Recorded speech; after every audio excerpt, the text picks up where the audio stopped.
In the second part of the song, "Dying of Thirst," I'm pretty sure the beginning of it is actually describing how the person mentioned in the first part of the song loses his brother and him reacting to it. But how Kendrick, at least from what I believe, how Kendrick does this in the song, you see a loop because you start off with hearing the pain of the brother and him describing it, and then it connecting with Kendrick and his experience, and that's adjacent to the experience of the prostitute, right? Who's obviously sells her body, and that's normal for her. But you now hear this part about dying with thirst, where the brother has anger, right? After his brother's been killed, right? He wants to go and ride. It's a cycle that never ends, right? The pain begets more pain. And what I didn't realize, excuse me, at least before the first few times I listened to it, is the reference of thirst, right? Usually, with I guess like normal talk, at least my generation, thirst means like you want something, right? Like usually a girl. But thirst in this song, at least what I believe, is representing the fact that like there's so much pain, right? And it's even mentioned. I'm trying not to look at my notes. It's even mentioned in the song where they're sick of the pain, right? And then there's a section where there's, I guess, an auntie or an older lady comes because she sees him, at least as being illustrated, sees him with a gun in his hand, and just her voice it's how I could close my eyes and imagine someone who's an elder, right, who you have trust with, would be hurt and also care simultaneously if they see you in a certain state and want to fold you into their arms.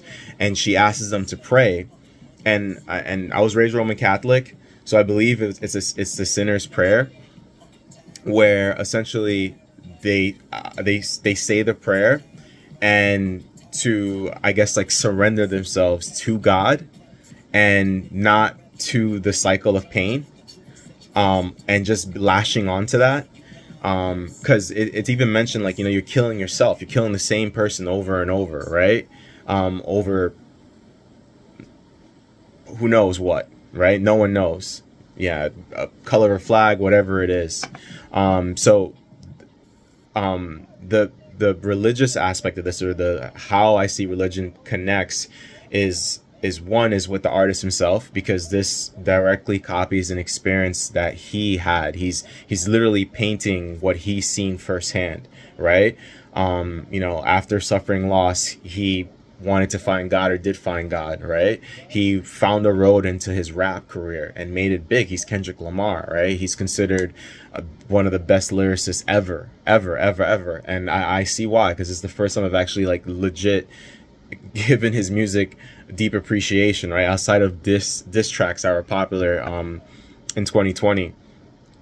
I also have to appreciate how I know I used the word tapestry earlier, but how he uses such a long song to influence, to layer so much, right? The storytelling is a part of it, but it's also the auntie, right? It's also the prayer aspect of it, and there's certain illustrations where when he's describing the gang members and the gang life and the pain, and he uses fire, right? And then when there's talk about the rapture, right, and you want to be prepared for the rapture, and you want to quench that thirst, right, it's alluding to water. Actually, they actually mention water, if I'm not mistaken, at the end, right? So there's a storytelling of how the cycle keeps going and how to break the cycle, right, by finding God, right? And just how the complexities within this song, I still don't think I know I'm not doing it justice. um but that's definitely something that I greatly appreciate about the song. um uh yeah, thank you.